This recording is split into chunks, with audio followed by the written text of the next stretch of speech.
The Battle of Kamdesh took place on October 3, 2009, in one of the most remote and hostile environments of the Afghanistan war. To fully understand the stakes of that day, it's necessary to look at the broader backdrop.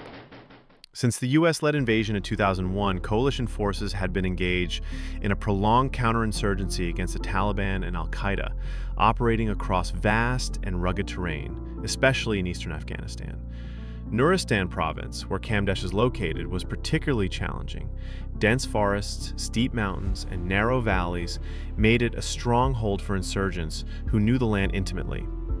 The U.S. military had established combat outpost Keating in a narrow valley surrounded on almost all sides by towering ridges and high ground, controlled or contested by Taliban fighters. This outpost was staffed by fewer than 70 soldiers, making it one of the smallest and most isolated positions held by U.S. forces in Afghanistan.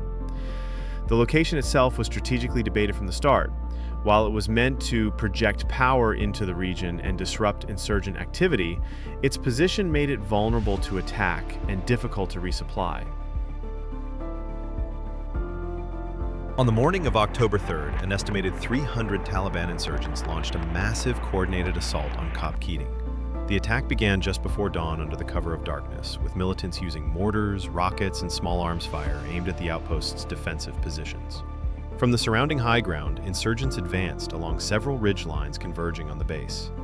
The U.S. defenders, caught largely by surprise and outnumbered roughly 4-1, had to quickly rally to their defensive positions amid the chaos. The initial waves of attackers came from three main directions, focusing their firepower on the most vulnerable sectors of the outpost's perimeter. The steep terrain made it difficult for the defenders to maneuver, while enemy fighters had the advantage of higher ground and cover.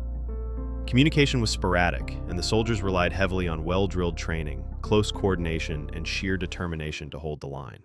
Early in the battle, Sergeant Clint Remisha emerged as a pivotal figure in rallying the defenders. Despite being wounded, he repeatedly exposed himself to intense enemy fire, moving through the base to direct troops, recover wounded comrades, and launch counterattacks to regain lost ground. Remisha's leadership helped stabilize the perimeter and prevent the enemy from overrunning key defensive positions. Another soldier, Specialist Ty Carter, distinguished himself by braving enemy fire multiple times to rescue wounded soldiers stranded in exposed areas. His actions included treating a fellow soldier's severe injuries on the battlefield and helping evacuate casualties to safer zones within the outpost. The firefight was brutal and chaotic, with enemy fighters using RPGs, grenades, and machine guns to try to breach the defenses. Several defenders took up makeshift positions, firing from trenches, fighting pits, and even the rubble of damaged bunkers. Air support and artillery were called in, with forward observers risking their lives to direct strikes as close as possible to friendly forces without causing friendly casualties.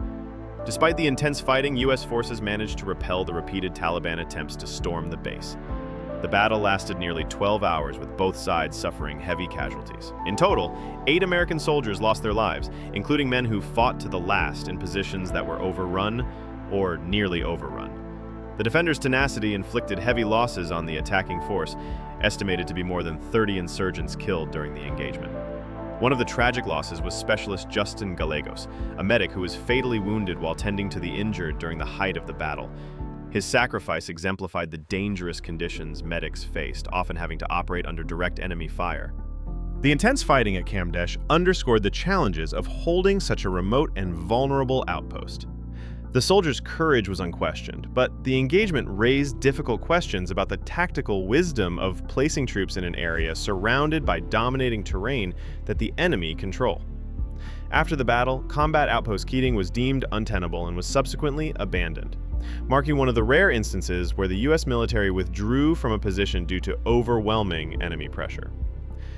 The battle drew attention back home, highlighting the brutal realities of modern counterinsurgency warfare and the personal sacrifices made by service members on the front lines. It also became a case study in military leadership and heroism, with several soldiers, including Remisha and Carter, receiving the Medal of Honor for their actions that day. The legacy of the Battle of Kamdesh lives on not only in military history, but also in books and documentaries that preserve the stories of those who fought and died in one of the most intense small-unit battles of the Afghanistan conflict.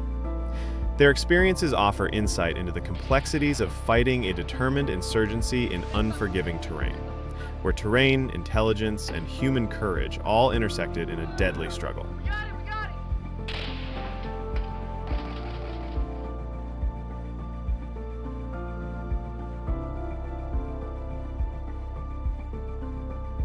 Subscribe to Military Briefs for more untold stories, tactical breakdowns, and declassified military history.